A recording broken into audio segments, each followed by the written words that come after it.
I am Vinnie Tortorich, folks. Your good intentions have been stolen, but don't worry.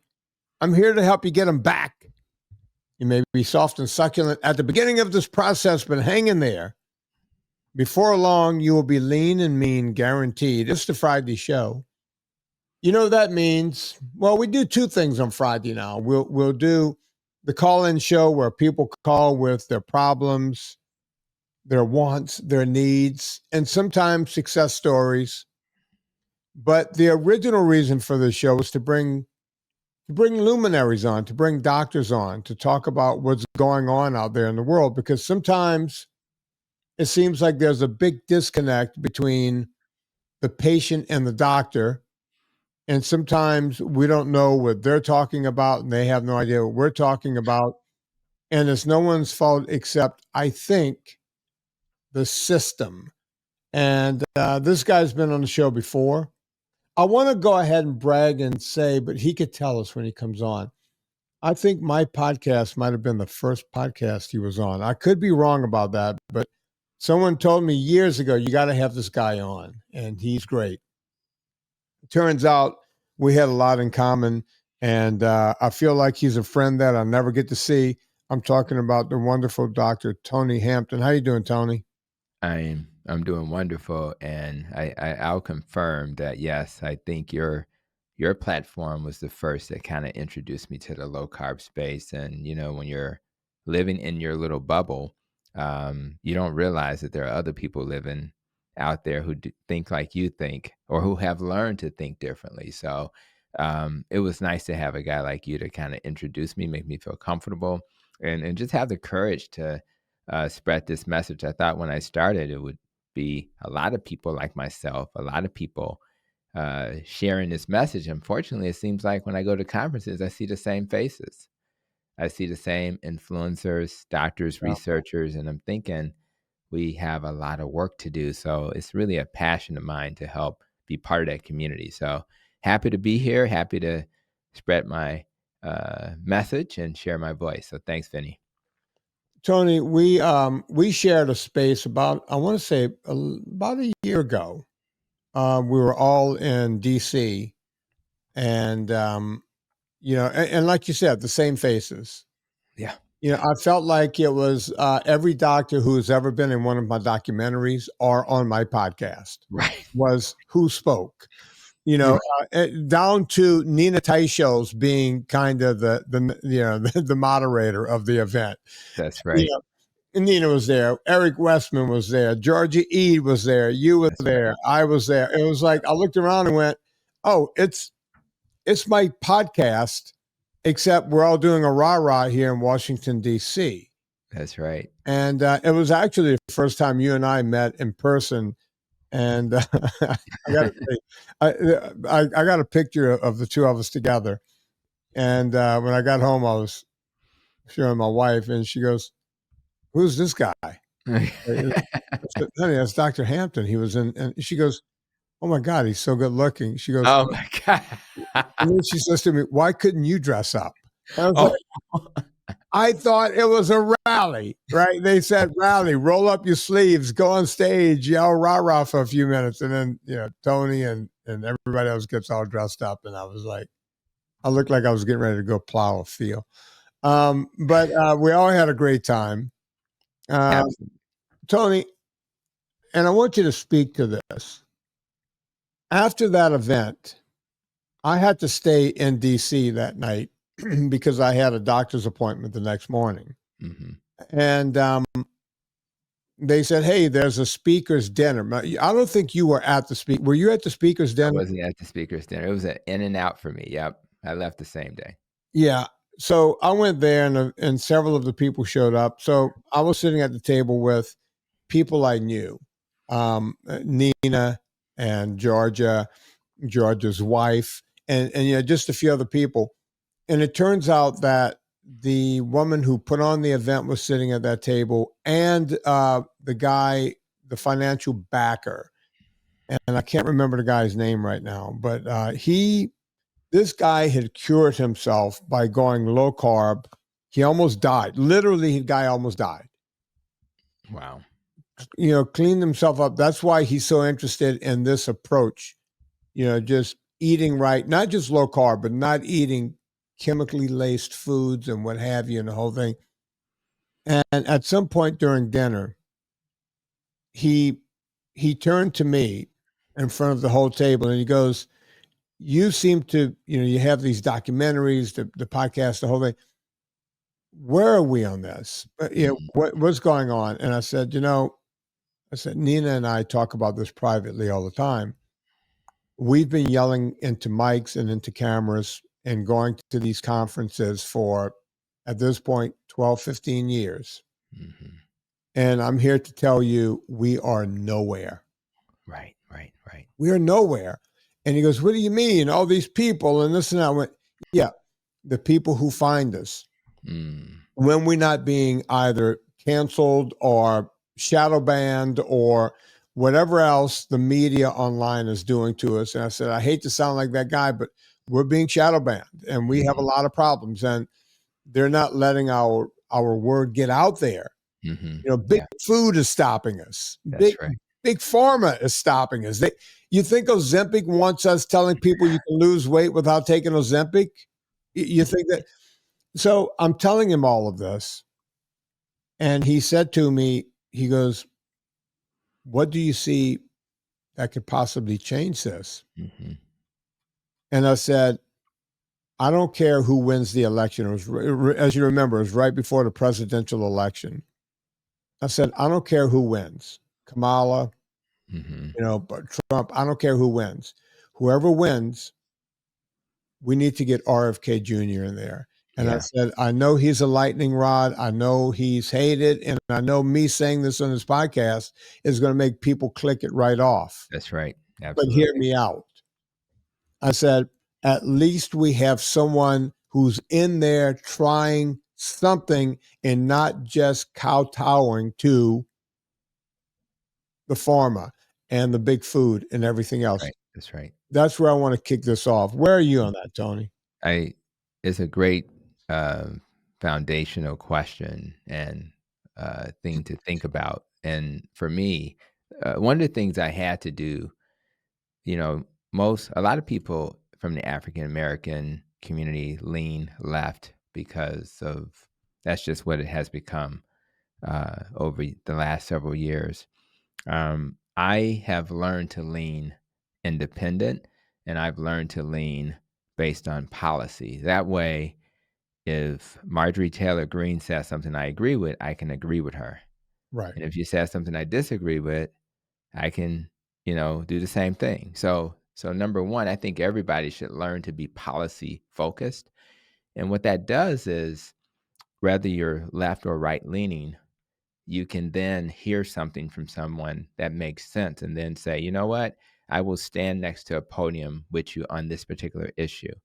So for me, I agree with you that why am I optimistic? Well, because the new administration has a guy, Kennedy in particular, who is understanding metabolic health. He has the potential to have a Surgeon General, Dr. Casey Means, who has already been a part of the low carb community. So at the minimum, we have a voice unlike any previous administration that could potentially hear a message that the world doesn't really hear. I mean, we still live in a world where this no grains thing that you talk about is like they think grains are still the thing that's going to save us. They still don't demonize sugar to the extent they have demonized saturated fat. So if we have someone, I literally was watching a session where Kennedy was asked a question about saturated fat, and then the gentleman who came up to speak about it was like, "Yes, we believe that saturated fat is not harmful." They started saying things like Ansel Keys, and I had never seen in a mainstream setting people talk like we talk about in our low carb community.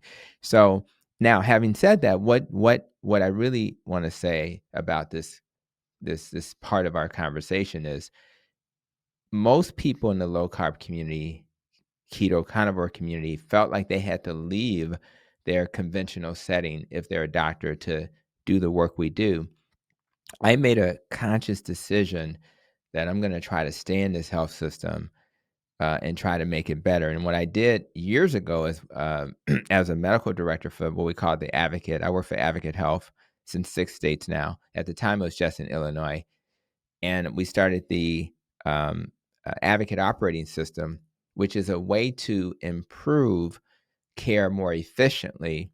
And they asked me, well, how do we improve medical care and be more efficient? I said, we have to get to the root cause, and we have to solve the reason why people get sick. So I was fortunate to start what we call the Healthy Living Program. We partnered with the Chicago Food Depository, maybe a full day of wellness conversations, rather it was nutrition, rather it was in your space exercise. And we talked about how to then use that as the lever to improve your diabetes, hypertension, et cetera. And then that led to a food pharmacy. And I've been a lead physician for that. So now yes, this carnivore doctor gives out vegetables. And then we have, because I think fresh food is better than the processed food and the sugar. And then we also have, but I just make sure we lean towards the foods that are low carb. So when I'm sitting around deciding what to grow in our smart farm, because we have a farm too, we talk about non-starchy things. We also have a mobile health team because we know people struggle. So we have so that type of thinking combined with what we have with our administration led us to at least propose, and we're going to have conversations hopefully with the government to talk about how can we partner with you to bring metabolic health to our health system, and maybe you reward us because people got deprescribed. In our current model, I get more money if you have diabetes with retinopathy, the eye condition, or macular edema, or diabetes with kidney problems, or diabetes with nerve problems. I get more money the more sick you are. That's sick care.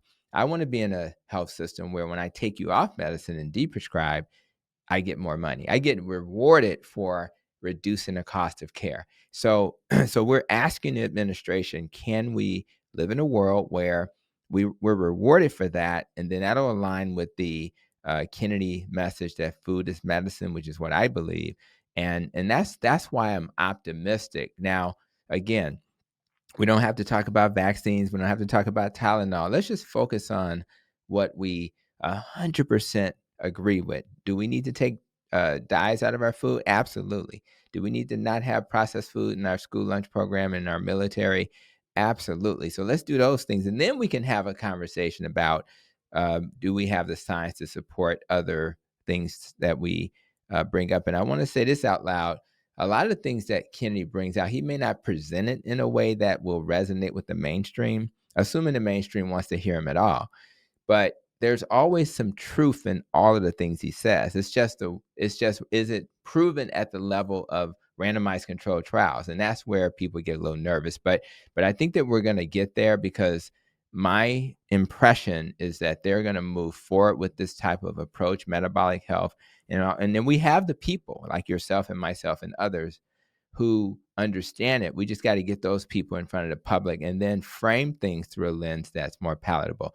I just don't know if the world's ready to think differently, because even in my own environment, my health system, when I talk to my colleagues, they still look at me strange when I say saturated fat's not a problem. In 2025, they still haven't gotten the memo. And the Journal of the College of Cardiology made a position statement about this in 2020 in June. So it's 5 years later and they still haven't heard it. Yeah, and there's, you know what I mean? DASH diet is still the standard of care for hypertension, which is a dietary approach to stop hypertension. When you look at that, and they've done the randomized trial for keto already. Yeah. And it was twice as effective, keto, for blood pressure control. It was 3 times more effective for diabetes, and of course, twice as effective for weight loss. And it's almost like they never got the memo. And they're still putting out programs to support a dietary pattern, unfortunately, that's inferior, because that's the standard of care. And by the time you change the standard of care, which is why you need doctors in the health system and in organizations that make these decisions, a lot of people have gotten sick because the DASH diet, my friend, Mr. No Sugars, No Grains, is like 7 to 8 servings of grains per day. So what sense does that make? It makes zero, Tony.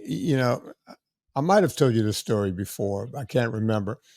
About 2 years ago, I was invited down to Mississippi to give a couple of talks over a couple of days. Excuse me. And so I had to stay overnight in Macomb, Mississippi. And so after I gave my talk, I decided to walk around Macomb. Whenever I'm in a city, no matter where I am, and by the way, folks, if you don't know where Macomb, Mississippi is, Bo Diddley is from Macomb, Mississippi. That's what we're talking about.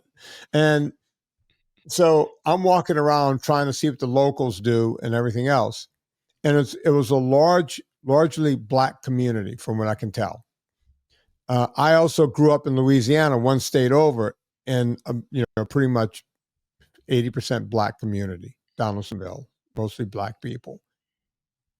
These people are sick and nearly dead. And, we have all of these people out there going, oh, we have to help the underserved. And when they say underserved, they want to talk like Black people can't serve themselves, which always drives me nuts. Right? It's like, no, these people need your help. They don't want your help. Right? These people are very capable. Just turn on your television. Most talented entertainers, most talented athletes. Look at the color of this. These people are very, very capable. There's a group of people in this country that want you to think that they can't do things for themselves, which drives a guy like me insane. Right. But there I am in Macomb, Mississippi, walking around, going to the coffee shops, and almost every person there is Black except me. And I was shocked. Because most of these people, and it broke my heart, it almost brought me to tears, because some of these kids were 18, 19, 20, 21. They were wider, Tony, than they were tall. They when they walked down the street, they kind of walked side to side, and I'm looking at the amount of fat on their body, and it was breaking my heart. And I went, this is America. This is where we are. I'm in a Black community, and everyone here is fat. They must have looked at me like some kind of, it's like, right. Where'd this thing come from? And I remember thinking of my buddy Gary Taubes, because Gary wrote in one of his books, he goes, when you see a morbidly obese person eating chips or drinking, it's because their brain has the message that they're starving. Their brain thinks they're emaciated and starving, even though they have enough fat on their body to run their body for years. Our good friend Eric Westman would say the same thing. And I'm walking around thinking about Eric Westman. I'm thinking about Gary Taubes. And I'm like, their bodies, their brains think they're starving. Their brains don't know that these people are almost dead and so young. And I'm going, not only is this person in a prison of their own body, but this is going to be a problem on our healthcare system. Oh, yeah. Right. And everybody wants to talk about everything else. Right. That's right. COVID and this and that and the whole thing. Who died during COVID? Old people and fat people. Sorry. That's a fact. That's right. Right. Let me, this is kind of hidden home. For those who don't know, I'm a family and obesity doctor on the south side of Chicago. And I got a master's in nutrition and functional medicine. Functional medicine because it talks about the root cause. Nutrition because I think food is the best medicine. And I call myself the metabolic health doc because I think if you fix your blood pressure, blood sugar, triglycerides, HDL, and your belly size, you can fix 70, 80% of all the problems that exist, particularly important when you're trying to reduce the cost of care. So, but what people, we get triggered when we talk about things like social determinants of health, and people feel like you're taking away from me to help somebody else. And the reality is we all need help. If you're in an urban environment and you struggle, you have the same struggle as a person in a rural environment. And that rural environment can be, in this case, African-American, but in many cases, Caucasian. So when I drive from Chicago down to Tennessee, I drive past a whole lot of folk who struggle. So the question is, why do those people look obese? And when I go south, I see a little bit more obesity than I do in Chicago. It's just what it is. And it's not about willpower. It's the environment, and it's there's no access to the types of foods that you would think. Like when I'm on the south side of Chicago, I will probably find many more gas stations with garbage, the chips, than I will find a grocery store. I mean, the reality is they have food deserts in many of these areas, and in the rural areas, there's not a lot of options, right? And then let's not to mention, imagine a person who wants to take care of themselves and they can just take a jog. I live in a nice suburb and it's near, west of Chicago. I can go take a jog. My neighbor, my wife literally asked me this last night. I said, my kids said, looks like our neighbors, taking a walk. And it was like late, like 9. And my wife was like, isn't it kind of late to be doing it? I said, in our neighborhood, it's probably not too late. To be honest, it's probably okay. It's like nothing's really happening over here. But can you take a jog in certain communities? The answer is no, it's too unsafe. Yeah. Is it possible that they don't even have transportation to get to a pharmacy? Oh, by the way, we got pharmacy deserts. So now we got, issues around, can I even afford the copay? And what we're trying to do in our health system is to not put cover our eyes as if we don't see these things. So we actually invested Advocate Health in Illinois, one of our hospitals on the south side called Advocate Trinity. That hospital is going to be rebuilt on the lakefront, which is a cool location for it off of Lake Michigan. And it's $1 billion investment. Maybe 300 of that million will go towards the hospital, but about 500 million, believe it or not, is going to go to satellite clinics. Those satellite clinics will feed the hospital. The biggest controversy about this investment, and it's not supported by the government, it's all Advocate, is why is the hospital smaller? And the reason why it's smaller is because we have this vision that we won't need the hospital as much as we'll need those clinics that will, it's an interesting concept. So what happens is, and we're not going to just build clinics in silos. We're going to literally say, here's a very nice YMCA. We're going to build a clinic in the YMCA. Right. We're going to build a clinic in the church, in the community center. So it's where people work and play. But the goal is when you get there, you will be taught, okay, if you have an emergency, go here, not to the ER. And that's going to take years to hardwire into people because they're used to, literally for a pregnancy test going to the ER, So we have to change. I'm serious. For anything. And the ER costs are just, too high and you have to wait forever. You go here for your pregnancy test. It's going to take you, maybe 30 minutes. You won't have to wait for 5 hours or 6 hours or 7 hours because they're going to take care of the person with chest pain first. But this is the cool thing to answer some of the social issues we have to deal with. Imagine rather in rural America or urban where I live, where I work and play. Imagine seeing a doctor. And what we have to do is some of that has to be virtual. We'll have a team there and we may have some virtual doctors doing some of that work because it's all about, supply and demand.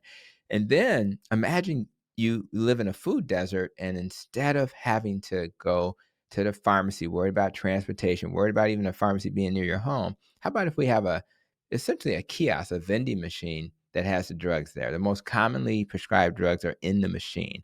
And you get a prescription, you go to the machine and the prescriptions, are going to be used to give you your medicine before you leave the clinic. And what happens if I have questions? The screen pops up and the pharmacist pops up and answers your question. Oh, wow. So that exists now? That exists. We just started it. The hospital will break ground at the end of the year, beginning of next year. But we have 2 of the 10 satellite clinics that we've created. One is we have a place where we have the kiosk called Imani Village. And again, it's a village. So it's not just a clinic, it's other stuff there. So people can receive care in their community as opposed to going, miles away but that exists today, Vinnie. And these are the types of visions that I think in partnership with the government. Now, these are things we did on our own, but we're saying to the government, listen, these are the types of things that will move the needle. I have an MBA and my MBA taught me about return on investment. So if if I take 10 people and maybe 5 have diabetes, and the cost of care is 15, 16, 17,000 a year, or whatever that is, and sometimes more. How about if we just put that into remission? And now we've, just sticking your finger every day costs $1. Every time you do Yeah, but Tony, doesn't that go against the system that they want to have in sick care, where once you cure someone, you lose a customer? It depends on who you're talking about. It will make the pharmaceuticals a little unhappy, because now instead of needing a GLP-1, you just did a low carb, keto, or carnivore diet, and it works better because it doesn't have the side effects. So it may not make them happy, but if you are an insurer, you want to reduce the cost of care. So if I can partner with a health system and hopefully the government to reduce the cost of care, I'll make more money. And then I'll take a little bit of that money and give it back to the health system. And guess what the health system does? They're going to literally create more programs to reduce the cost of care. You Right. got to have the money. So our model, which I think you will see in some countries where they literally reward people for well care, if we shift towards that, a lot of winners will appear. Now, yes, there's always a loser, and I would argue the pharmaceutical is the most obvious. But Mhm. listen, there are people I have an obesity clinic. I do have people on GLP-1s because they just could not do the diet. And a lot of those reasons is not motivation, it's because of those social determinants, those barriers. They get, or it's a grandmother who's, just a young grandmother. She's 50. She's 58. Like I'll be 58 coming up. But it'll be like I'm taking care of these kids, and I'm really supposed to just be a grandmother, but I'm actually their mom now. And it's stressful, and it's like then I got this 15-year-old who's having issues, and I'm trying. So a lot of times they just got a lot going on, and it's hard for them to manage. So sometimes I call medicine bridge therapy. Mhm. It's the bridge between where you are and where you're going. And once you get to the other side of the bridge and you've adopted these principles, because one thing about going to carnivore, because I'm on a far extreme with this, it's so easy to like just take a ribeye, put it in the air fryer, or take some bacon grease and cook it on the stovetop. And technically, I don't need nothing else. So it's easier to actually eat the way I eat than it is to when I was a plant-based guy, many years ago, probably, I don't know, 14 years ago. It was more work. I had to really be thoughtful about making sure I had enough protein, and the lentil has to go with this bean, and it was just a lot. So Yeah. when you eat animal protein, essential amino acids, essential fatty acids, it's easier. So teaching the community that ground beef is better for them than oatmeal, it takes time to get that in their head. But what's cool about the ground beef is that it'll keep your satiety, your hunger will go away. With the oatmeal, you're going to be looking for something else in an hour or two, and I just think that grazing that people do will go away. More importantly, my blood sugar won't spike, and I think people need to understand that they need to know what spikes their sugar, which is why Dr. Casey Means, who is in this continuous glucose um, space, she'll be able to help us because I know she's a big fan of continuous glucose meters. So we have a lot of work to do, but that's why I'm optimistic. Am I disappointed we're at this point where we are still looking at the same people sharing this message and it's not growing like I expected? Absolutely. But I'm trying to be part of the solution. I'm one of those glasses in front. If I'm in a car, I'm looking at the big glass, the windshield. I'm not looking at the rearview mirror a lot. I learned from my rearview mirror and I realized the struggles, but I can't look back. I'm just trying to move forward. And I think we have an opportunity right now, Vinny. Yeah, and by the way, Casey's been on this show, folks. If you want to go back and listen, I think this was her first podcast. They all start here, Tony, and then they go off That's to government work and everything else, which is great. Um, uh, I want to touch on GLP-1s, but then I want to go back to your Advocate Health thing because yes, absolutely. there's something there that I need to know. But people think I hate GLP-1s because, well, I do hate them. Let me start. But they'll say, well, my friend lost 100 pounds on it. My friend lost 200 pounds. That's all great. hmm I'm talking to people on a daily basis who are now eating through their GLP-1s, meaning, hmm and the problem is, if you start with 5 milligrams of Mounjaro, then they can give you 10, then they give you the utmost, which is 50, and then they might move you on to that, and Wegovy together. You can't just keep pumping people up with drugs and they'll keep eating through them. If you give someone a GLP-1, I guess we can agree that at the same time, you need to start teaching them how to eat correctly, or how to, work with the drug, help the drug help you, I guess is what I'm trying to say. Does that make sense? Yeah, I think again, I have to be very careful when I deal with my obesity clinic, and we have a long 8-page form they have to fill out, and one of the things you're asking them is, have you tried weight loss medicines? And I know some people will come to the clinic at 100%. I came here for the medicine, and because their family member or girlfriend used it. But I'll be honest, Vinny, I have as probably more people who come there saying, I really don't want to use all these drugs, because they'll start hearing stories, right? Right. And I do like the fact that when people struggle, we have a toolkit. And one of the toolkits is, let's get you moving. One of the toolkits is addressing the things that those social determinants, rather causes stress, lack of sleep, etc. And I love the fact that we have a tool that really causes significant, anywhere from 15 to 20% weight loss with those drugs. And the diabetes gets better, the inflammation markers get better. All of those things are true. But the cost of the drugs is a huge barrier. Oftentimes it's not covered. And oftentimes, if I could take $1,000 a month, and I don't even think a coach would cost half of that. If I could use that money to have a coach or somebody to kind of walk with people, because I think people struggle because they need to walk with somebody.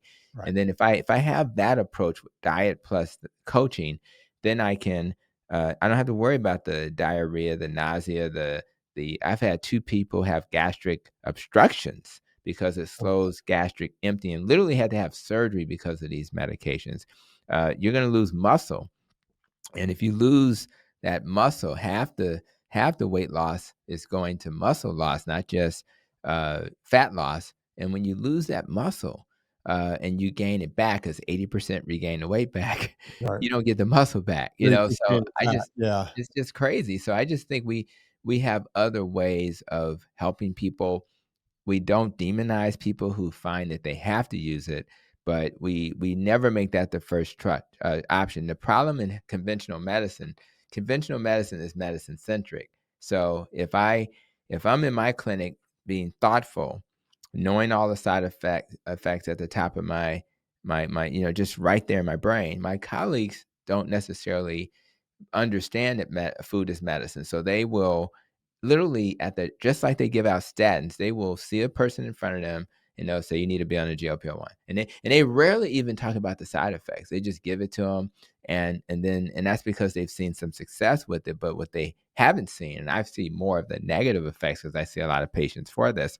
I've seen the negative effects. And I just think that to just automatically go to that is a huge mistake. It's not, if we put everybody with obesity in a country who has an obesity epidemic on GLP-1s, we couldn't afford that. It wouldn't be sustainable. So we have to come up with programs that support people in the way they want to be supported. They actually don't want to be on more drugs. But if we're only offering them that as the only solution, as if they were born with a GLP-1 deficiency, which is probably a rare thing, then they'll only assume that that's the only answer. But I think we can do better, and I don't disagree with you that I can't imagine in 5 or 10 years all the negative effects that we're going to see. And it's really Tony, sad. I've been yelling about this from the beginning, but Yeah. we're going to look back on this era and go, what the F were we thinking? And by the way, folks, I want to go back and shine a little light on something Tony said in the middle of what he just said. 50% of the weight loss on a GLP-1 will be from muscle loss. He's not the first doctor to say this. Ben Bickman's been on this show saying it. Eric Westman. These are some of the biggest names in the world when it comes to weight loss. All of these doctors agree. Now, let me tell you, you go, well, don't you lose muscle with any kind of weight loss? Yes. If you lose it naturally, if you do it on a carnivore diet or NSNG or a true Atkins diet, not the new Atkins, but the original Atkins and all that kind of stuff. What we found, and this is where my expertise comes in because I'm an exercise physiologist and a nutritionist, 20% of your weight loss. So just to give you an example, if you lose 100 pounds naturally, 20 of those pounds, 20% will come from muscle loss. The other 80 pounds will be fat loss. That's just the facts. Yep. When you lose a ton of weight, that's why I tell people when you get on a weight loss diet, don't exercise because you think it's going to help you lose weight. Exercise to keep your muscles on your bones. That's what you're trying to do. Right. On a GLP-1, half. So if you lose 100 pounds on a GLP-1, half of that muscle is going to be lost and half of it is going to be fat. So you're going to lose 50 pounds of muscle. That's literally turning, say, a 40-year-old person into an 80-year-old person in just a few months, muscle-wise. We lose that kind of muscle over a lifetime, not in a year on a GLP-1. That's a scary thing to think about. The other thing Dr. Hampton said, he gave a percentage. He said 50% of the weight loss is going to be muscle loss. And the other percentage I heard him say was 80% of the people are going to gain the weight back, but not for muscle. So you're going to gain the fat back. You're going to be in a worse predicament. And guess what you're looking at that point? You're looking at heart disease. You're looking at liver disease. You're looking at, and you go, what do you mean heart disease? I got news for you, folks. Your heart is a muscle. Tony, am I wrong about this? Ooh, it's and you're just scratching the surface because you need muscle for so many reasons. So if you lose muscle on a GLP-1, now all of a sudden you're not as insulin sensitive because people who have more muscle, and you can just, it's kind of obvious, the more muscle I get, the more insulin sensitive I am. And I want to be sensitive to insulin because insulin is a problem. I tend to gain, fat faster if I have less muscle. Again, muscle is like the metabolic engine of your body. And when that furnace, you don't have as much of a furnace to burn and to have a metabolism, that's going to be an issue. I have a lot of seniors in my practice. My early part of my career was women and children. I delivered babies. I'm a family doc. And then I transitioned to more senior care. I basically do 18 and up now, where I did the whole spectrum. So less muscle, you're more fragile. I mean, how many seniors quads do I ask to contract? And I feel nothing. I feel zero contraction. It blows my mind. So what's going to happen if they lose balance? They're not going to have any muscle to catch them. So now they're fragile, and their chances of falling and breaking their hip is going to be higher. And then and muscle is also, we store glycogen, the storage form of glucose, in our liver and muscle. So if you have less muscle, you're going to have less places to store your sugar. Less places to store your sugar means your blood sugar swings are going to be higher. And so I just think that the downstream effect of these medicines is significantly greater and more negative than any potential negative effect of saying to someone, I know you struggle. We're going to address why you struggle. But while we're doing that, let's get you a coach. Let's make sure we have a community, just like the low-carb community, to support you. We're going to do regular meetings. I think about people. I think about Verta Health. I think about Dr. Tro. I think about all the people out there who are trying to support people while giving them the right information. And the right information is that the best diet for weight loss and diabetes, and now we know hypertension with the DASH versus keto study, is definitely a low-carb keto diet. And for me, I went to carnivore because I had an irritable bowel, and my irritable bowel, it's like Russian roulette with plants for me. So if I eat a plant, I'm not sure which one is going to bother me as much. So I tend to have moments of flares where if I just lean more carnivore, I do fine. So I think everybody has to find their lane, Yeah. and not get indoctrinated into the lane once you find it. Be comfortable that other people thrive eating plants. Believe it or not, there are people out there who know how to supplement. They're worried about the how it's gonna, maybe it's their religion or whatever it is. But let's live in a world where people have choices, and it's okay to advocate for what you think is best, but it's not okay to demonize other people who may have a reasonable argument for why they do what they do.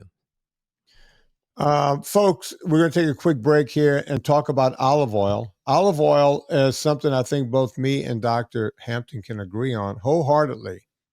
Olive oil is good for your health. Bottom line, I take it like a supplement. So if I don't have a salad or some other reason to put olive oil on food, I will literally drink an ounce of it every day. Mm. And the one I use is Villa Capelli. Now, here's why. Number one, they pay me. Okay, let's get that out of the way. But more importantly, not all olive oil is the same. You can cut olive oil. Our FDA, we were talking about FDA and all that just a few minutes ago. We allow companies to cut olive oil up to 40%. Our government allows that. They still call it 100% pure olive oil. Mm. Listen, there are a lot of good olive oils out there, but I can't go vet all of them. The one I vetted and the one that's delicious and the one I use every day is Villa Capelli. Villa Capelli is 100% pure olive oil from Puglia, Italy. Puglia is where the Stallone brothers are from, both Frank and Sly. So you want to go check out Villa. And Anna Vocino's family is from Puglia. Nice. So listen, go get the best olive oil on the planet. Let them know we sent you. Put in promo code Vinnie for 10% off every single time. VINNIE will get you 10% off at Villa Capelli. No wimpy Y. VINNIE will get you 10% off at Villa Capelli. Tony, you mentioned a bunch of different people. You mentioned Trocalasian. You mentioned Verta Health. You have your Nest and your Rope, which I want you to explain to people. I have the VinnieTortorich.com VIP. Now, am I doing advertisements for you, me, Tro, and Verta Health? No. I'm letting people know. I didn't even mention my thing first. I think I mentioned mine last. All I have is support. Mine is a support group. Yeah. VinnieTortorich.com/VIP. Put your name in there. When we open it up, you get to come in a group. It's a couple of bucks a month. I think it's like 20, 25 bucks a month. I can't even remember.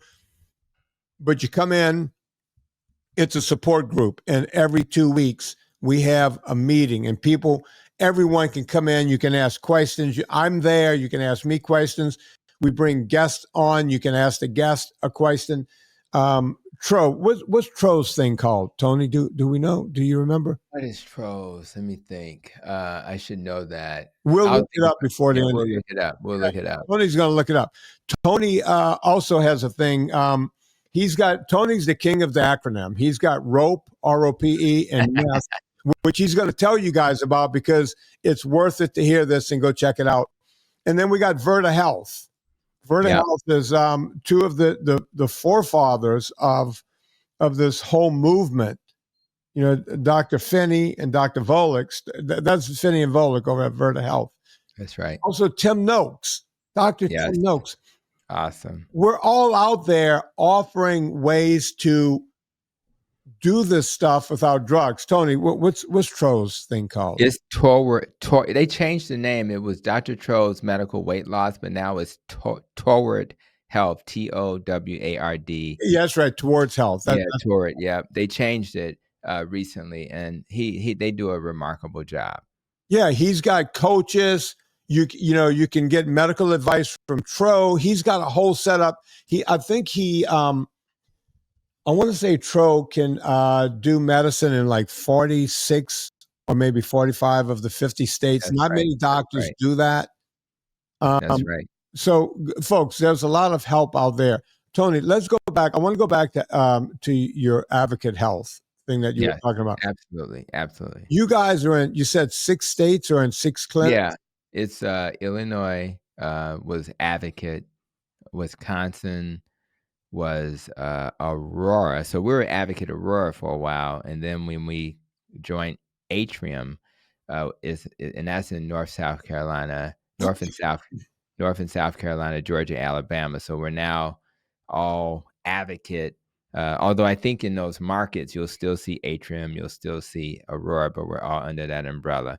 And we have a CEO, Eugene Wood, who really believes in helping people be healthy and heal, and kind of, if you think about even the nest and rope, the concept of those acronyms, nutrition, exercise, less stress, more sleep, recovering from trauma, how you think, and then the rope talks about relationships, being healthy, avoiding things that harm you like organisms and pollutants, and the E is about protecting your emotions and life experience. That's really that was foundational. It was going from a traditional model to a functional medicine model, and the roots of the functional medicine tree, they have this tree, was really about what are the things that can keep you healthy. So in order to have a healthy tree, beautiful leaves, beautiful branches, the roots have to be healthy. So if I have a healthy diet, nutrition, then my branches will look better. If I move my body, if I exercise, if I reduce my stress and get enough sleep, then I have a way to keep my cortisol level low and to be a healthy soul. If I never recover from trauma, and Doc's talking about low carb, and I never address trauma, it may have been the trauma of my husband, how he treats me, or he doesn't even want me to lose weight because that's an issue for him. So I need to think about that a certain way. I need to protect my thoughts. And of course, same story. I need to be in healthy relationships. That's why community is important. That's why coaching is important. And then the environment can be, so when you think about the rope, it's the organisms and pollutants, but that's actually an environment thing. If I live in a toxic environment, if I listen to ambulances all day, if I hear screaming and yelling, or the person walking down the street and somebody's always begging for money, or I don't feel safe, a group of guys, I have to walk by a group of guys, all of these are pollutants in our environment that we have to remove. And we got to protect our emotions. So I just think that when you're facing a family member, a friend, if you're a clinician like me, and you don't ask why people struggle, then you will point at them and say they just don't care. They're not trying hard enough. They're not doing that DASH diet hard enough. That's why they're failing, right? And the reality is it's the wrong diet. But beyond that, why do they struggle? So if you can figure out if a person's struggling in their relationship, and you can then make sure they have help for their relationship, then they can hear you about low carb. And I think that that's how and why I found success in my clinic personally. Just to put it in perspective, Vinnie, 2 people in 18 years of clinical practice before I started thinking about nutrition got off medicine. 2 people in 18 years. I learned about, I went plant-based, and then I eventually landed on low carb. Since I started low carb, and it was a little bumpy in the beginning, which is why I said earlier, it takes time to socialize this stuff, even in clinic. And things just started happening. And people will say that person, they're not motivated. You didn't give them the right information, number one. Number two, you didn't provide support and or guidance. You didn't just refer them to a nutrition professional. You actually told them what to do before they left the office. And this is what happened this past week. Thursday, 2 people off medicine in one day. Friday, 2 people off medicine. And then on Monday, I took 1. So in 3 days, I took 5 people off medicine this past week. Right. It took me 18 years to take, or whatever that number, 14 years to take. So it's just, imagine what the world would look like if our clinicians were able to do that. And what would the patients feel if they saw a doctor or advanced practice professional who did that?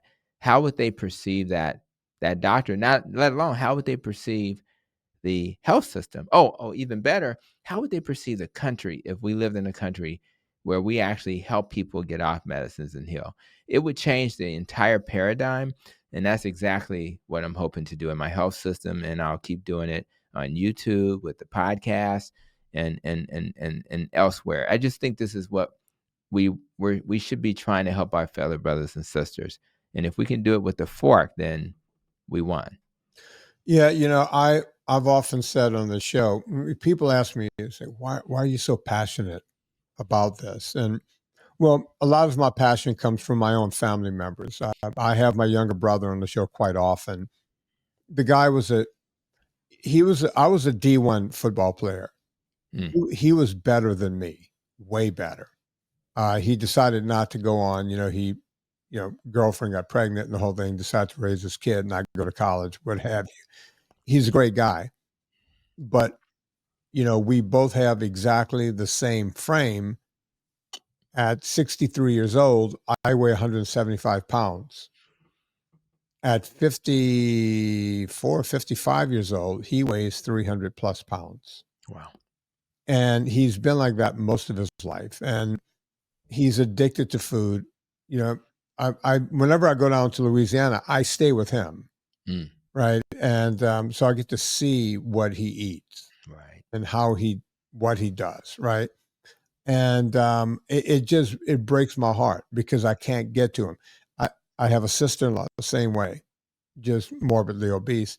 And people go, where does your passion come from? You're not fat. Why, your wife's not fat. Your family's not fat. No, my family's fat. And and my passion came from the fact that I kept what I did for a living a secret. Because as you know, I was in Hollywood for 30-something years working with celebrities. You don't give your weight loss secrets away because you need to make money on them, right? It's like, it's how I made a living. Other trainers would, take me out for coffee going, what are you doing? What are you doing? I never told them. Wow. Right? I would go, oh yeah, just get them to do more aerobics and a little more with the weightlifting or whatever. I'm not going to give away my secrets. I got to make a living. And then it took me almost dying from leukemia back in 2007. After that, I went, wait a minute, what am I doing? What am I doing? And it took one of my clients, a TV writer, producer, director, Dean Laurie, who was one of my closest friends. He's well known for things like shows like Arrested Development and movies like Major Pain, and the guy's done a ton of stuff. His resume is huge. And Dean, we were at dinner, and he kept saying to me, we go to dinner every Friday, and he would say, dude, why don't you just put it out there? You almost died. You were almost dead. I came while you were on chemo. I thought you were dying. Why don't you just put it all out there? And I said, because everyone will know how I do it.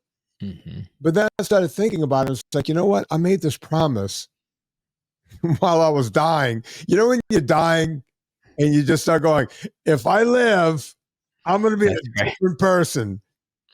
Well, I got through chemo. I'm back. I'm living. I wasn't different, right? I became the same asshole I was before I had that enlightening moment in the middle of, a chemo drip one afternoon, right? So I said, what if I could, what if I could just change everything and just start giving this away for free? And that's what started this whole thing. Nice. That's what started all of this. It started the podcast. It started the book. It started all of it. And that's why I'm always out here and people go, why do you bring all these people on your show and they become famous? It's like, I need them all to become famous. That's right. I didn't make Casey Means famous. That's right. Right. She and her brother Callie got together and she just came through here on her way to get up that thing. Sean Baker, first podcast right here. Yeah, I love that.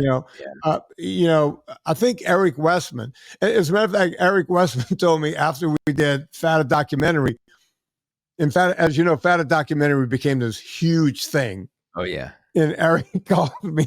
He didn't call me up. We were getting ready to do a podcast. He goes, I didn't know that was going to actually be that. I said, he goes, I would have worn a nicer shirt and combed my hair. But I get it, right? It's like, we're all trying to do something and get somewhere. That's right. That's right. And that's it. And I got to tell you, man, I love that you're out there. We're coming up on an hour. Yeah. I'm glad that you're out there doing what you're doing. I'm glad that you're doing it on the south side of Chicago, where, as you mentioned earlier, sirens are going. I've been there. It's a scary place. Yeah, it can be It crazy. really is, man. The fact that you're in the trenches doing what you're doing, man, God love you. Tony, tell people where they can find you and where they can find your podcast. By the way, I've been on Tony's podcast twice or three times. Yeah, at least twice at least. Yeah. Yeah, and I do appreciate you coming to it. I'm primarily hanging out. I do have a link tree, so it's Dr. Tony Hampton link tree, and you can share that. But the YouTube channel is where I put the podcast. The podcast is on the regular podcast apps, and then I'm trying to do the shorter videos. I'm finding that some of my patients they can't handle these hour conversations. So I'm doing, 5 to 10 minute video shorts to try to get this message out. And I'm going to continue to do that. And I appreciate you, man. I think YouTube's going to be the best place. And then, and last thing I'll say before we wrap up, I went to Xavier in New Orleans, and that's one of the things Vinnie suggested we had in common is this Louisiana commonality. And I'll be honest with you, the culture there is so ingrained in the foods that may not be better for you. And they tend to be high carb staples, jambalaya, gumbo, rice, po' boys, et cetera. And I just think that in that environment, it's even harder to do the right thing. So what we want to do is give people alternatives. And if you put cauliflower rice in jumbo or gumbo, you won't notice. It's already watery, and so there's little things that we can teach people that can help them move towards their goal. And I just don't want people, even in those environments, to give up on themselves, because the victory you'll have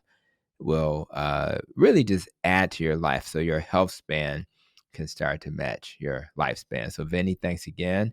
Continue to do this great work and make room for other future low carb people to kind of have a platform to share what they know. Thank you, Tony. Hang on, because we got to, let the show do everything. So you got to hang with me for a bit. No, okay. Folks, you know what to do. We all go shopping on Amazon. Before you go to Amazon, please go to VinnieTortorich.com. It doesn't cost you a dime, but it helps this show. We're able to keep it free for a gazillion years in a row. I think we got like 2,800 shows out there. And it's all because you guys go to VinnieTortorich.com before you go to Amazon. So thank you. Also, check out everything we're doing at PureVitaminClub.com, PureCoffeeClub.com. And go check out everything Dr. Hampton's doing.